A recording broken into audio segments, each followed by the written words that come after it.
Assalamualaikum warahmatullahi wabarakatuh. Perkenalkan, saya Fahmi Muhammad Syaban. Pada kesempatan kali ini saya akan membahas beberapa hal mengenai broadband networks. Untuk yang pertama akan kita lakukan, mari kita ketahui apa sih broadband networks itu. Nah, broadband network merupakan jaringan yang jangkauan frekuensinya cukup luas dan bandwidth yang digunakannya itu cukup cepat. Maka dari itu, broadband network sering dieratkan kaitannya dengan internet. Kenapa demikian? Karena pada awalnya broadband network ini diciptakan sebagai pengembangan dari dial-up network. Namun dial-up ini terkesan lambat dan jangkauannya cukup sedikit. Maka dari itu dikembangkanlah dari dial-up menjadi broadband seperti itu. Atau yang bahasa Indonesianya adalah jaringan pita lebar.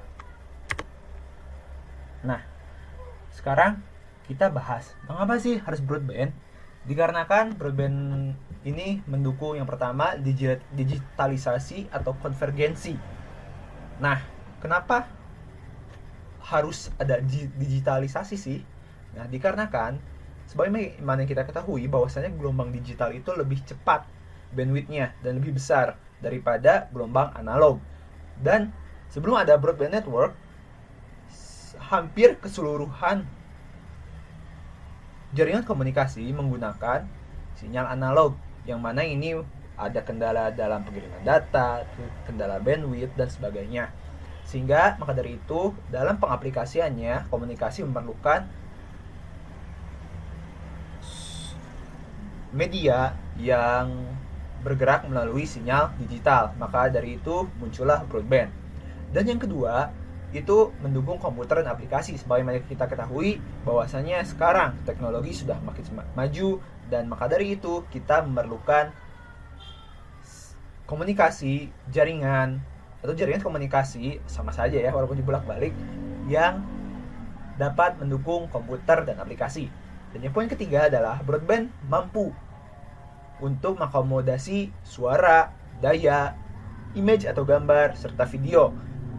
Yang sebagaimana kita ketahui bahwasanya seiring dengan perkembangan teknologi juga, komunikasi tidak cukup hanya melalui suara, tapi kita kan ada rasanya ingin saling bertatap muka, saling berkirim sharing video atau berkirim file seperti itu. Maka dari itu broadband sangat dibutuhkan.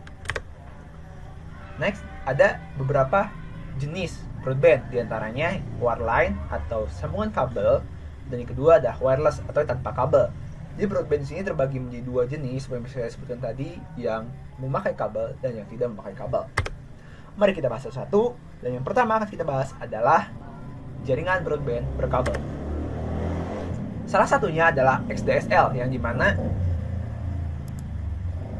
X di sini merupakan variabel untuk tipe, sehingga dapat kita ketahui bahwasanya DSL itu digital subscriber line dan X di sini merupakan variabel. Jadi XDSL merupakan dari X type digital subscriber line.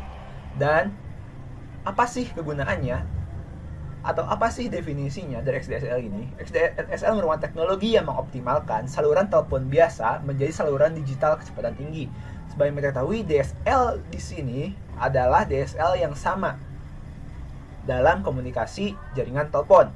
Namun dengan adanya XDSL di sini, yang asalnya jaringan telepon ini di-enhance menjadi yang asalnya yang asalnya mengirim gelombang digital menjadi maksudnya gelombang analog menjadi gelombang digital melalui proses yang dilakukan oleh XDSL ini.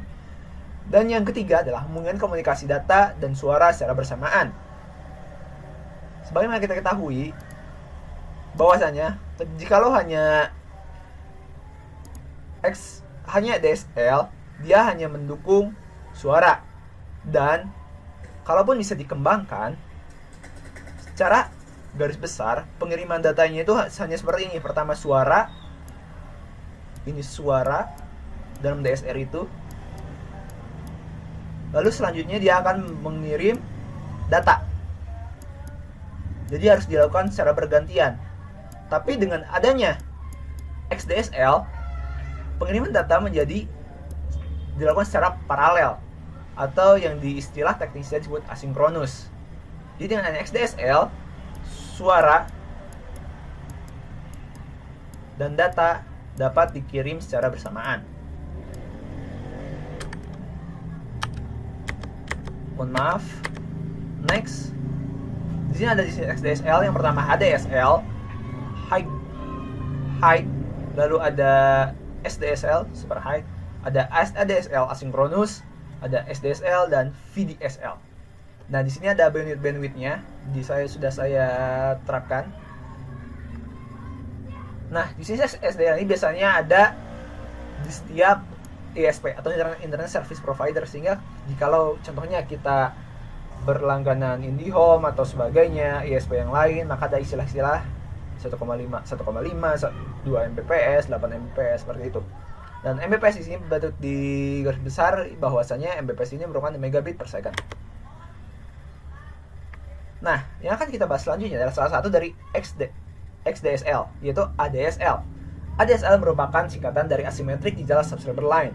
Dan ADSL ini merupakan teknologi yang memungkinkan terjadi komunikasi data, voice, dan video secara bersamaan. Hal ini balik lagi ke namanya asinkronus, yang dimana asinkronus ini pada istilah programming biasanya diartikan sebagai suatu proses yang dilakukan secara bersamaan, sehingga di sini tidak akan terjadi delay. Misal, kalau tanpa ADSL ini kita hanya mengirimkan komunikasi data, lalu voice, lalu video secara bergantian. Dan di sini akan ada beberapa rentang waktu, yang 1 detik, 2 detik, dan 3 detik. Namun, dengan adanya ADSL, semua mau data, voice, video, semuanya dikirimkan secara langsung dan hanya berlangsung secara interval 1 detik, seperti itu. Nah, selanjutnya selain ADSL, ada tipenya juga, salah satunya adalah FTTX atau Fiber to the X. X di sini dapat diartikan sebagai variabel seperti yang di XDSL tadi. Nah, sekarang yang dipertanyaan adalah what is X stand for, atau untuk apa sih X ini? X ini dapat sebagai curb atau perumahan atau home. Dan sini ini merupakan jenis-jenis FTTX. Ada fiber to the curb, fiber to the home, dan hybrid system atau hybrid fiber coax. Nah, lantas bagaimana sih cara kerjanya? Mari kita bahas. Yang pertama adalah FTTC atau fiber to the curb. Yang mana di sini itu dari central office dia akan terhubung langsung ke perumahan jika jaraknya kurang dari 5 miles. 5 sampai 7 miles. Nah, dia akan menggunakan fiber langsung dari central office, dari backbone internetnya langsung ke perumahan, dia memakai fiber. Namun ketika dia lebih dari 7 miles jarak dari central office ke curbs, maka dia akan melalui remote terminal terlebih dahulu, yang mana dikarenakan panjang, central office ini memakai kabel coax atau kabel tembaga. Nah, baru dari remote terminal ini diteruskan ke perumahan menggunakan fiber, seperti itu. Next, kita lanjut ke FTTH atau fiber to the home. Di sini sebenarnya home ataupun curb di sini artinya bukan cangkupan apa yang akan dihubungkannya, namun cangkupan bagaimana cara menghubungkannya. Sebagaimana kita ketahui dari FTTC seperti itu, dan yang sekarang akan dibahas adalah FTTH.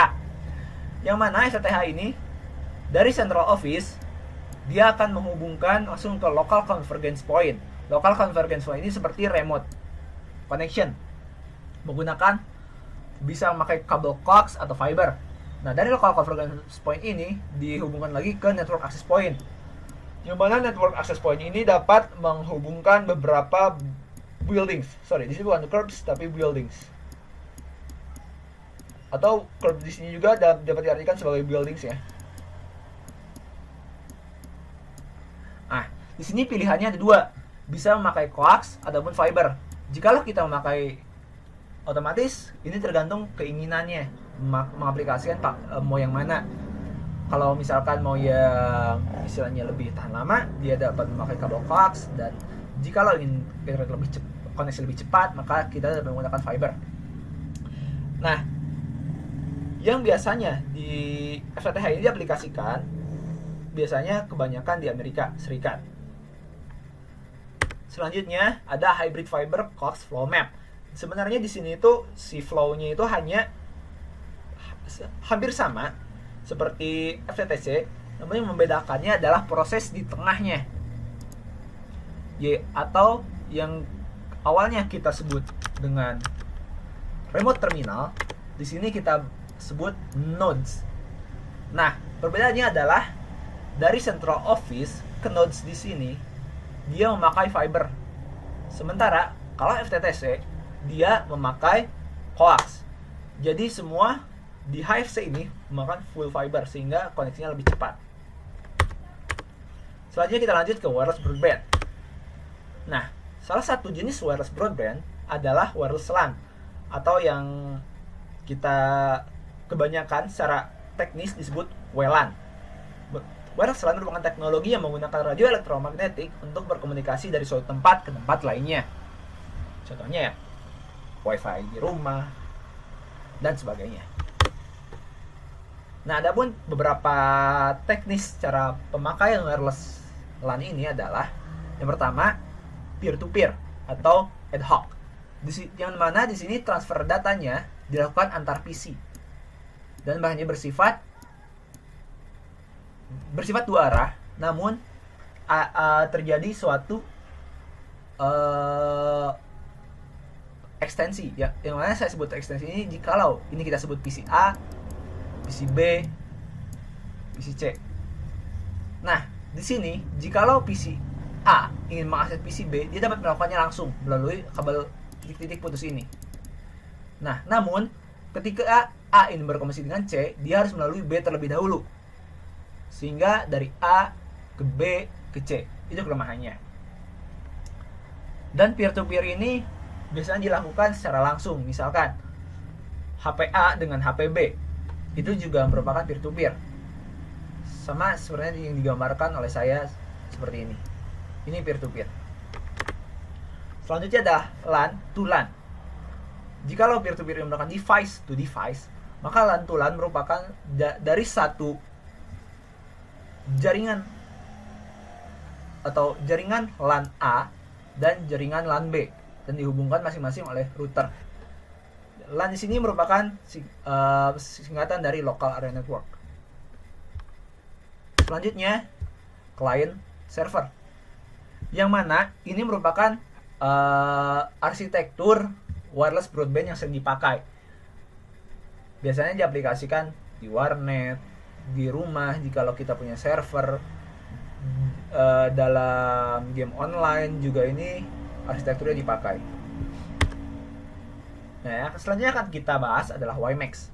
WiMAX pada umumnya merupakan hal yang sama dengan Wi-Fi, namun yang membedakannya adalah cangkupannya dan kecepatan data. WiMAX merupakan singkatan dari Worldwide Interoperability for Microwave Access, dan secara istilah WiMAX merupakan teknologi broadband yang memiliki jangkauan luas dan memiliki kecepatan data mencapai 70 MB per second. Jikalau tadi wireless hanya sebatas megabit, ini sampai megabyte. Nah, adapun jenis WiMAX adalah yang pertama fixed WiMAX menggunakan frekuensi 3,5 GHz dan 5,8 GHz untuk mentransmisikan data. Yang kedua adalah mobile WiMAX yang menggunakan frekuensi 2,3 GHz, 2,5 GHz, 3,3 GHz, dan 3,5 GHz untuk jalur transmisi data. Selanjutnya ada komponen WiMAX. Yang pertama adalah base station atau perangkat trust receiver yang ditempatkan pada suatu lokasi dan integrasi dengan jaringan internet protokol atau IP. Jadi base station ini merupakan kunci WiMAX untuk terhubung dengan jaringan yang lainnya atau bisa disebut jaringan internet.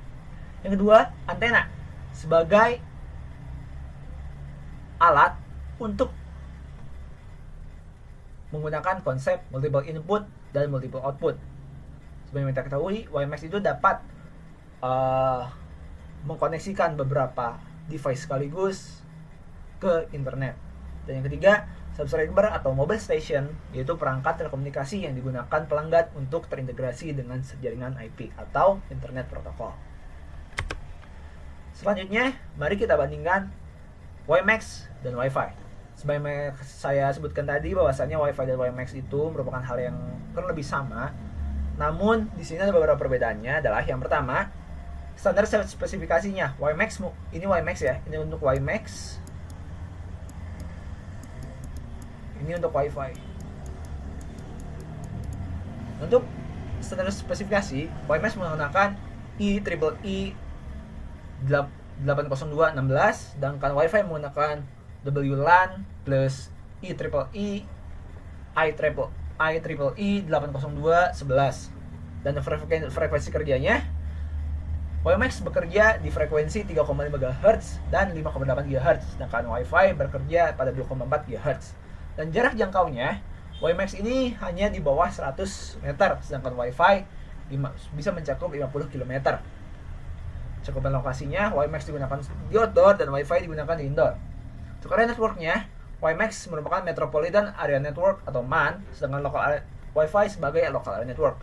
Dan untuk komponen penyusunnya, WiMAX terkesan lebih besar karena dia punya subscriber station, base station, dan transport site, sedangkan Wi-Fi cukup access point dan wireless client.